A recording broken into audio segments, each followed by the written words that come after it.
Portal de Convênios. Todas as notícias sobre convênios e outros acordos na administração pública.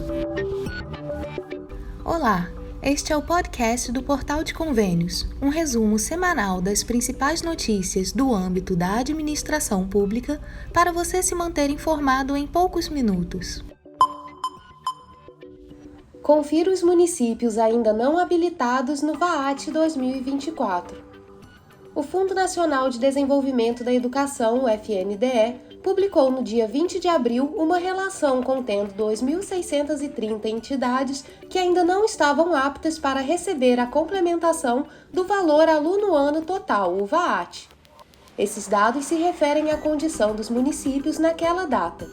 A respeito da complementação do VAAT do Fundeb para o ano de 2024, a Confederação Nacional de Municípios, a CNM, emitiu um alerta aos gestores municipais que ainda não foram habilitados para receber essa complementação, lembrando os estados e municípios sobre o prazo final para a habilitação. O prazo se encerra em 31 de agosto de 2023 e exige que as informações contábeis do ano de 2022 sejam transmitidas ou retificadas através do Sistema de Informações Contábeis e Fiscais do Setor Público Brasileiro, o SICONF, da Secretaria do Tesouro Nacional, bem como seja feita a transmissão dos dados de 2022 ao Sistema de Informações sobre Orçamentos Públicos em Educação, o SIOP. A habilitação para o recebimento dos recursos da complementação VAAT da União do Fundeb é uma condição para concorrer a esses recursos e os gestores devem enviar essas informações fiscais e contábeis dentro do prazo estabelecido. Desde o início de 2023, os sistemas gerenciados pelo FNDE têm apresentado instabilidades, dificultando a operação dos gestores. Um exemplo disso é o SIS-CAQUES, um novo sistema para cadastramento e atualização dos Conselhos de Acompanhamento e Controle Social do Fundeb. Devido a esses problemas, o prazo para validação dos dados de execução declarados no SIOP pelos presidentes dos Conselhos do Fundeb foi prorrogado e publicado em fevereiro deste ano. Além dos problemas com os SIS-CAQUES, a CNM tem recebido frequentemente relatos de dificuldades enfrentadas pelos gestores para enviar os dados do SIOP e terem seus chamados respondidos pelo suporte com rapidez. Por isso, a entidade aconselha os gestores a não deixarem para a última hora a transmissão das informações fiscais e contábeis nesses sistemas, pois correm o risco de não cumprir o prazo estabelecido em lei federal para a habilitação ao cálculo do VAAT para o Fundeb 2024. Acesse portalconvênios.com para conferir a relação de municípios que ainda não se habilitaram ao cálculo do VAAT 2024. Portaria 544 de 2023 regulamenta o uso dos 3 bilhões de reais liberados para a saúde. O Ministério da Saúde publicou quinta-feira, 4 de maio, a Portaria 544 de 2023, que regulamenta e estabelece critérios para a alocação de mais de 3 bilhões de reais liberados para todos os estados e municípios do Brasil. O valor foi destinado à pasta pelo relator do orçamento, o senador Marcelo Castro, do MDB do Piauí, com autorização de emenda constitucional após a decisão do STF, que declarou inconstitucional o orçamento secreto em dezembro de 2022. De acordo com a portaria, os recursos poderão ser utilizados para aprimorar serviços emergenciais e de estruturação, bem como na atenção primária e especializada em saúde. Para a advogada especialista em direito de saúde, Rebeca Paranaguá, a medida sugere que o governo esteja comprometido em resolver, ou ao menos minimizar, a problemática da qualidade insatisfatória da saúde no país. Eu imagino que realmente o governo esteja se utilizando de um critério mais técnico mesmo para fazer uma distribuição correta dos recursos para, enfim, as áreas que mais precisam desses recursos, para equalizar aí de alguma forma essa distribuição dos recursos e que possam melhorar aí a qualidade de saúde onde mais se necessita. A especialista explicou que a Portaria 544 de 2023 determina que os gestores públicos devem observar os critérios contidos no artigo 35 da Lei 8.080 de 1990 que determina que os valores a serem transferidos para estados, Distrito Federal e municípios serão utilizados na combinação de alguns fatores, conforme a análise técnica dos programas e projetos apresentados ao Fundo Nacional de Saúde. Esses fatores são, por exemplo, o perfil demográfico da região, o perfil epidemiológico da população a ser coberta, as características quantitativas e qualitativas da rede de saúde, a área técnico-econômica e financeira no período anterior e outros. A portaria estabelece os critérios para se entender quais são os valores que serão transferidos aos entes interessados, bem como para se esclarecerem quais são as prioridades na destinação. Os recursos destinados à estruturação podem ser utilizados na aquisição de equipamentos médicos e odontológicos, reformas de unidades básicas de saúde, bem como na construção, reforma e ampliação de centros de atenção psicossocial e centros especializados em reabilitação, além da modernização da frota do Serviço de Atendimento Móvel de Urgência. Os gestores públicos da área de saúde terão a possibilidade de utilizar os recursos anunciados pelo governo em diversas ações emergenciais, tais como financiamento de equipes multiprofissionais de saúde da família e bucal, assim como em centros especializados em odontologia. Além disso, será possível empregar o dinheiro em custeio pontual de unidades públicas ou privadas sem fins lucrativos e de organizações conveniadas. Para efetivar qualquer um desses itens, o gestor estadual, municipal ou distrital deve encaminhar uma proposta de execução que cumpra com os critérios técnicos pormenorizados no site do Fundo Nacional de Saúde. Os projetos serão autorizados com base na adequação do pedido e na disponibilidade de recursos. 805 municípios serão beneficiados com novos serviços do Programa Brasil Sorridente.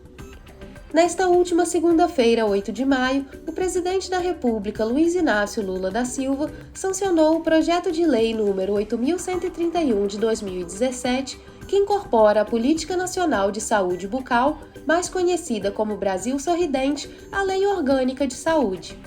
Com a aprovação, o acesso à saúde bucal torna-se um direito legal para todos os cidadãos brasileiros. O gesto enfatiza a importância do tratamento dentário no Sistema Único de Saúde e reitera o compromisso do governo federal com a saúde global da população do país. Em novembro de 2022, o Congresso Nacional aprovou uma proposta de lei que estabelece o acesso universal, equitativo e ininterrupto aos serviços de saúde bucal, os quais agora são permanentemente integrados ao SUS. Consequentemente, os gestores federais, estaduais e municipais não podem negligenciar ou descontinuar a prestação de serviços odontológicos. O Brasil Sorridente é um programa que mudou a saúde bucal de milhões de brasileiros desde a sua criação em 2004, estando presente em 5.200 municípios e agora é uma prioridade do governo federal. As principais diretrizes do programa são baseadas no direito de todos os brasileiros a um sorriso saudável, parte fundamental para uma vida digna, aumento da autoestima e o exercício da cidadania. Para Dona Eunice Pereira dos Santos, auxiliar de cozinha, que é paciente da dentista Giovânia na Clínica da Família do Recanto das Emas, no Distrito Federal, há mais de 8 anos, a vida depois do tratamento dentário mudou completamente. Ela conta que antes do Brasil Sorridente, perdia vários dentes quando tinha qualquer problema na boca. Antes desse programa, eu raramente ia ao dentista, né? Como todo mundo de baixa renda. A partir do momento que eu fui contemplada com o Brasil Sorridente, aí não perdi mais dente. Antes do governo do presidente Lula considerar a saúde bucal uma prioridade em 2004, a extração dentária era o principal procedimento realizado nos serviços públicos. Com o programa Brasil Sorridente, o SUS mudou o curso da promoção da saúde bucal, passando a oferecer atendimento preventivo, recuperação e tratamento especializado. Buscando fortalecer o programa, agora o Ministério da Saúde adotou como sua primeira medida a expansão do atendimento por meio da inclusão de 3.685 novas equipes de saúde bucal e 630 novos serviços e unidades de atendimento credenciados, incluindo 552 novos laboratórios de próteses dentárias, possibilitando a reabilitação fonética mastigatória e a recuperação da autoestima, e 19 novos centros de especialidades odontológicas. Para este ano de 2023, o investimento nessas novas habilitações é de aproximadamente R$ 137 milhões. Um dos objetivos é facilitar o acesso à saúde bucal, principalmente para a população mais vulnerável e em regiões onde não há assistência, como destacou a ministra da Saúde, Nízia Trindade.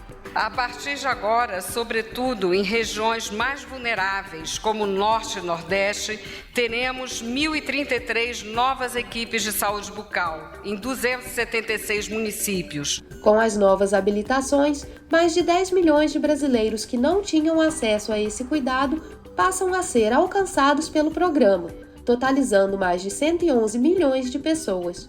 805 municípios brasileiros vão ser beneficiados, sendo que 85 deles terão equipes de saúde bucal pela primeira vez. O Brasil agora deverá contar com 33.300 equipes que prestam serviços em todo o país, além de 5.600 serviços em funcionamento. Além disso, os credenciamentos incluem 10 novas unidades odontológicas móveis para garantir que os serviços de saúde bucal alcancem regiões de difícil acesso e comunidades vulneráveis. O presidente Lula destacou a importância do investimento. O Brasil Sorridente é uma coisa extraordinária porque recupera não o sorriso, recupera a dignidade do ser humano. Não me fale em gasto, porque tratar da saúde do povo é investimento, porque um cidadão com saúde, ele é muito mais produtivo para prestar o serviço que ele gostaria de prestar. A atenção em saúde bucal no SUS é fornecida em diversas unidades, incluindo unidades básicas de saúde, unidades de saúde da família, unidades odontológicas móveis, centros de especialidades odontológicas e hospitais. Além desses serviços, o Programa Brasil Sorridente também inclui laboratórios regionais de prótese dentária. Para conferir as habilitações de novas equipes e serviços de saúde bucal por estado, acesse portalconvênios.com. Gestores públicos querem volta de tributo sobre exportação de minério. Durante uma audiência pública realizada na quarta-feira, 10 de maio, gestores públicos defenderam a revisão da Lei Candir para permitir a cobrança do ICMS sobre as exportações de produtos primários não renováveis, incluindo minérios. Essa medida beneficiaria tanto os estados produtores, que experimentaram uma queda na arrecadação de ICMS desde que a lei foi implementada em 1996, quanto os municípios, que recebem uma parcela desse imposto. Isso porque a Lei Candir isentou do ICMS as exportações, inclusive de produtos primários. A questão foi discutida na Comissão de Minas e Energia como parte de um debate mais amplo sobre mineração e reforma tributária, após um pedido de audiência pública feito pelo presidente da comissão, o deputado Rodrigo de Castro, do União de Minas Gerais. Para compensar a perda de arrecadação de estados como Minas Gerais e Pará, o orçamento federal teve que fornecer recursos adicionais. Para o secretário de Fazenda do Pará, Renê Souza, é preciso rever o dogma de não taxar as exportações, que é defendido pela OCDE, a organização que reúne as economias mais avançadas do mundo. Eu acho que é oportuno levantar essa questão e acho que não é nenhuma ofensa tributar um pouco da exportação de produtos não renováveis. Isso não atrapalha nenhum esse dogma da OCDE que não se exporta imposto. Isso não atrapalha a discussão da reforma. A reforma não é uma reforma tributária, é uma reforma de tributo sobre o consumo. Segundo ele, as empresas do setor têm alta lucratividade e seriam pouco impactadas com a cobrança de ICMS. O prefeito de Conceição do Mato Dentro, em Minas Gerais, José Fernando Aparecido, que representa um município minerador, compartilha da mesma opinião. Para ele, a isenção de ICMS só beneficia os países que compram minérios brasileiros. O ICMS é um imposto do consumidor final. Quem paga é quem compra. Nós estamos isentando a China, que compra o nosso minério. A estatal chinesa, a siderúrgica chinesa que compra o minério de Minas e do Pará, sobretudo, está sendo isenta para produzir emprego e renda lá na China e desenvolver uma cadeia produtiva lá na China. Durante o debate, o secretário extraordinário da Reforma Tributária do Ministério da Economia, Bernard Api, explicou que as duas propostas de reforma tributária atualmente em discussão na Câmara dos Deputados, as PECs 45 de 2019 e 110 de 2019, contemplam o fim da tributação sobre exportações, incluído do ICMS. Ele acrescentou que uma tributação indireta adequada não prejudica as exportações e investimentos. A Pia argumentou que a melhor forma de tributar a mineração é através da compensação financeira pela exploração de recursos minerais, o CEFEM, que não está incluída na reforma tributária. Essa taxa é aplicada sobre a receita bruta proveniente da venda de minérios pelas empresas e arrecadou 7 bilhões no Brasil no ano passado.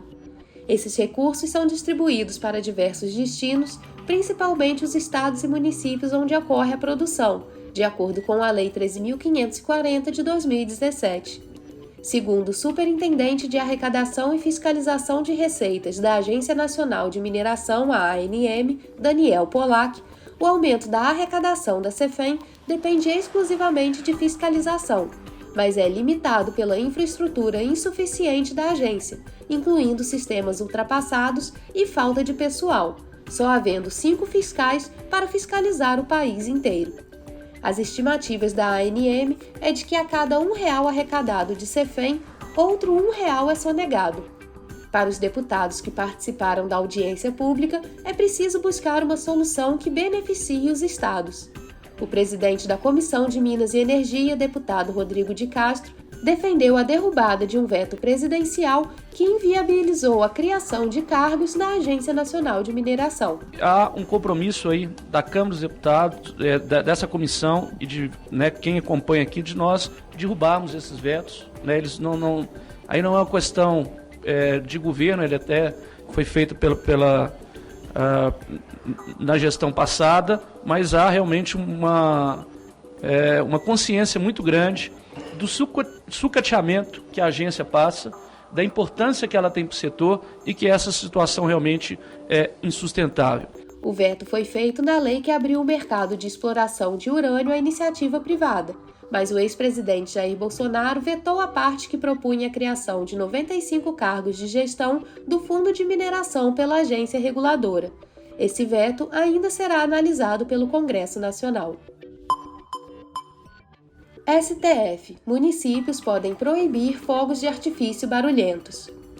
Por unanimidade, em sessão virtual concluída em 8 de maio, o plenário do Supremo Tribunal Federal deliberou que os municípios possuem a prerrogativa de aprovar legislações que proíbam a utilização de fogos de artifício e artefatos pirotécnicos que causem ruídos. A decisão foi tomada no julgamento do recurso extraordinário 1210727, cujo tema possui repercussão geral e seguiu o voto do ministro Luiz Fux, relator do caso. O recurso ao STF foi impenetrado pelo Procurador-Geral da Justiça do Estado de São Paulo contra a decisão do Tribunal de Justiça Estadual de São Paulo, que confirmou a validade da Lei 6.212 de 2017, promulgada pelo município de Itapetininga, em São Paulo. Essa lei proíbe a soltura de fogos de artifício e artefatos pirotécnicos que produzam ruídos em toda a área urbana municipal. Ao votar contra o recurso, o ministro Luiz Fux ressaltou que o Supremo Tribunal Federal tem legitimado a criação de leis municipais referentes a assuntos locais, reconhecendo a competência legislativa concorrente para lidar com a proteção à saúde e ao meio ambiente. O STF já havia validado uma lei da capital paulista que proibiu a utilização de fogos de artifício barulhentos devido aos efeitos negativos que eles causam às pessoas autistas e às espécies animais, durante o julgamento da arguição de descumprimento de preceito fundamental 567. O ministro também observou que a Resolução CONAMA 2 de 90, que trata do Programa Nacional de Educação e Controle da Poluição Sonora, permite explicitamente a estipulação de limites de emissão de ruídos mais rigorosos em níveis estadual e municipal. Em sua opinião, a Lei de Itapetininga está em conformidade com as regulamentações federais, representando, na verdade, uma legislação mais protetiva, considerando os efeitos negativos na saúde e no meio ambiente.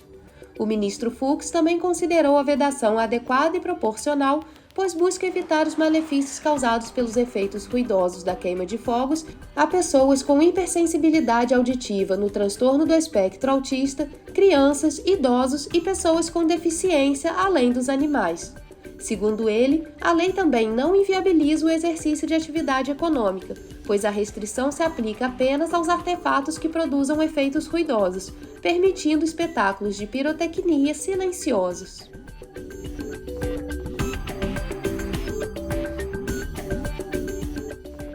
Você ouviu mais um podcast do Portal de Convênios, te atualizando sobre projetos, prazos e ações em administração pública. Continue se informando em nosso site portalconvenios.com. Até a próxima!